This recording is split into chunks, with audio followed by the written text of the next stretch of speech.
This video is made for adult collectors because even though I actually own a tablet, I don't use it. And I don't think I've ever used a tablet properly. So I wrote the video on this guy way before getting this. This is the Canon reflector. And it would have been cool to include both of them in the same video because they're both like realistic real world objects. But this thing I kind of want to save for its own, but I'm curious about something. Will it fit actual Canon lenses? I don't think so, but this is my macro lens. Let's see if it, no, that is way too, this is way too small. It needs to go around the silver bit and it's like, that's not gonna happen. Oh well. Soundwave. One of my absolute grails, finally. I love when you come out of a TFCon with so many things you've wanted for ages. The TFCon video will be coming, don't worry. There's just been a lot of other traveling I had to do before that. You may have this back, and I'm never touching it again. How dare you be so mean to my stupid son? Shout out to my friend John for finding this at the con for me, right as they were all packing up their tables. Real world objects turning into Transformers is something I've always loved. I really wanted Canon Optimus Prime, but man, that thing was expensive. Is what I would say, but then I went to China and found the Canon reflector for $90 Canadian, so you know. But this is so neat. Oh, and also MMC Ramhorn is here because he's another real world object. Full-size cassette, hell yeah. For those of you who don't know, you used to listen to music off of these. Hell, sometimes they even ran code for computers. But anyways, tablet Soundwave. I'm not that old, but you know, it's still funny. Tablet Soundwave, this thing is so cool. It's based off of a Xiaomi Mi Pad 2 Android tablet. Remember when we thought tablets like this were big, and now here's my Samsung Tab S6 Lite, and this is a small tablet nowadays? But other than the screen looking broken and the back looking like, well, ignore that. It's a pretty convincing tablet. It's just a big black slab like any tablet is. The bezel around the screen is not so clearly defined though. I do know it's there because I know where to look, but like I kind of wish it was a bit easier to spot the bezel because where these buttons are, it kind of blends in with the screen, and the original tablet of this has a huge bezel. The thing is also slightly bowing in the middle, kind of like the iPhone 6 Plus or the iPad Pro.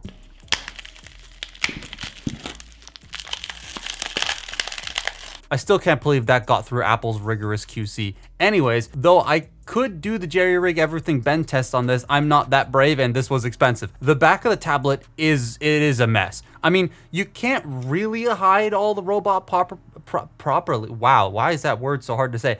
Properly on something this flat that turns into a 3D object. I mean, you could, but it would become really uncomfortable to transform. However, they did include this plastic sleeve you can shove him in if you want to cover that up, but that looks weird. There is a single rear-facing camera on the back and even a 3.5mm headphone jack that does actually fit headphones in it. Take that, every single friggin' modern smartphone. I want the headphone jack back, please. Part of me wishes the buttons and things worked on the sides and the micro USB port was an actual like USB port. It would kind of help sell the immersion a bit more, but it also isn't super necessary. That's just a me thing because I like technology. Other than that though, he's just a tablet. There's nothing else to this thing because he doesn't do anything else, so let's just make him a robot. He's a pancake.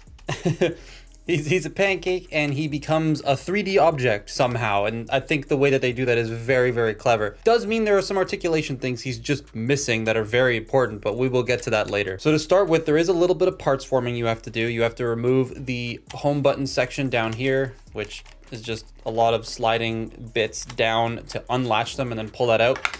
This, you then fold this down, fold these up and around. This becomes like the Laserbeak Rat Bat type thing, but it's also his backpack, but like that's his cassette. Also, yes, I am missing a gun, I am aware. The other piece of parts forming you have to do is you have to remove this middle part of the screen because that's his shield, which does have a PCB at the back of it, which I think is very, very nice. There's your chip actually, that would be the brains, that's your CPU. The rest is just normal nothing. I think these are DRAM chips. Part of that might be the GPU as well, but the GPU might also just be on the SoC here because they do that a lot in devices like this thing's GPU is attached to the CPU. Here's the rest of the tablet. It doesn't look like a tablet anymore. So if you're missing these two pieces, then you're kind of screwed. But the rest of this, we're gonna start with the top here. So you take these sections, you're gonna unpeg them and bring them out. Those will become the shoulder pads. Then you bring the arm out and you wanna fold this panel around. And that's the arms done. They're so easy. They're just one, and then unlatch it, and then two, done. So once you have that done, we're gonna flip it around and we're gonna fold this chest section down and then fold those in. Then you wanna bring this section back and rotate it and fold this piece in here up, and then flip the front of the head out, fold these two latches forward, and then bring this whole assembly up, and it will peg together into those assemblies and the back of the head. So let's get all that, it'll click, and that's for the upper body done. So the lower body, you're going to take these pieces and fold them up. You're going to then slide this section out from the thigh, bend the knee down and bring down the hip. Then you want to rotate the leg. You want to take this bit right here and pull it, and this will automorph out. You bring this section around, peg it in, then you take the foot, you fold it, you rotate it 180 degrees.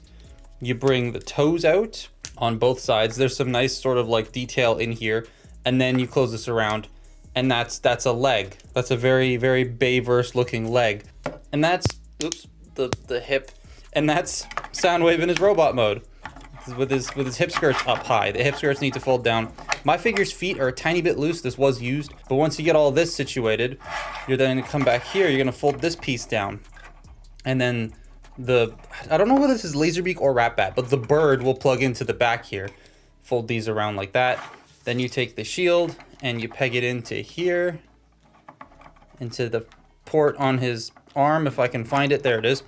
And then you can have him hold one of the guns, but I'll do that later. He's now a three-dimensional object. He's still a little flat, but like it does thicken out quite a bit, and I'm very surprised. That pulls a lot from the Michael Bay Soundwave design, and it looks so friggin' cool. I really adore this design. It's all angles and points, and I like how they were able to bulk up that flat alt mode into this really cool roundish looking robot. I mean, he's still flat in a lot of places, but it's not as bad as I was expecting. This is the silver San Diego Comic-Con / Hasbro Toy Shop / Toronto Fan Expo exclusive version. There is a gold version that was sold in China because this is based off of a Chinese tablet. Surprisingly, I didn't find one when I was down there. This guy is big though, like modern leader height-ish, and even though he's mostly still just flat objects, he's very solid. Nothing wants to come apart. Everything pegs together very well. Though the left shoulder on mine is a bit loose, but it is all screws, so I can just fix that. He does have guns, but I only got one because this one only came with one. They're supposed to combine into like a long rifle, but I only have the short rifle. And he does technically have his shoulder cannon because the camera is placed there. That's actually pretty clever. Oh, and he's got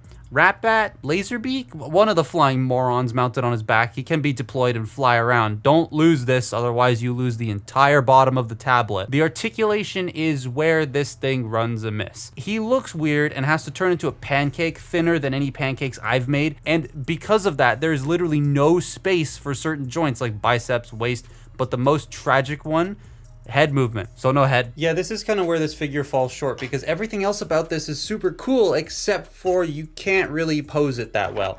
And it's because it's missing like 3 really important things on it. And the first one and the biggest one is there's no head articulation. It cannot move because it has to split into 3 pieces for the transformation. There is no head rotation or up and down. It is stationary like that, which it does suck. The Laserbeak Ratbat wings, they can rotate and move out of the way. The shoulders, they can do a full 360 degrees. The shoulder pads are on double hinges, so they can move out. Shoulders can go out that far. The second thing he's missing is there's no bicep swivel. So the elbow bends and that you can do this, but that's it. There's no forearm rotation, there's no bicep swivel, so that his arm is permanently at this angle at all times. There's no wrist articulation either. And there's no waist articulation because of how all of this folds up here. So there's no torso rotation, no none of that. The hips are weird because they're like Masterpiece Soundwave in the sense that they're kind of like Y-jointed hips, but also not really. A Y-jointed hip, for those who don't know, a universal hip, right, is a joint that goes this way and then this way. So you can get forward and back and in and out. That's a universal joint.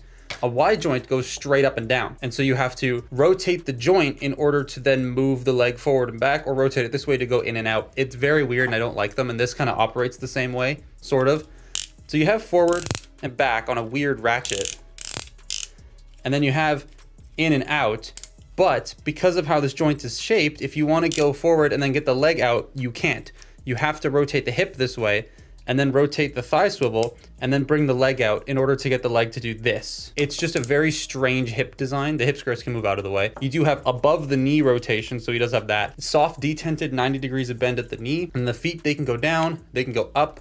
and you have ankle pivot. Now these don't peg in at all, so they do open up by themselves a lot and the toes move, which is a tiny bit annoying. But yeah, you're not posing this thing. It's unfortunate that if the head rotated, it would be a little bit better, because then you could get him to look somewhat dynamic other than just this, but pretty much all he can do comfortably is this. Limited articulation aside, I am still very happy to have this thing. Onto the rare shelf it goes and it stays there, and okay, I need a bigger rare shelf. This is becoming really cramped. I would recommend getting one because it is very cool, but he is pricey now. Every TFCon I always see one person selling at least one of these, and it's usually gone by the Saturday. So he is desirable, but that being said, please don't pay an arm and a leg for something like this, because while it's a cool novelty to have and it's a cool gimmick, it's not worth $150, $180. Like it's just not. But that's been my look at tablet Soundwave. Follow me on Twitter and Instagram, and I'll see you next time. Bye-bye.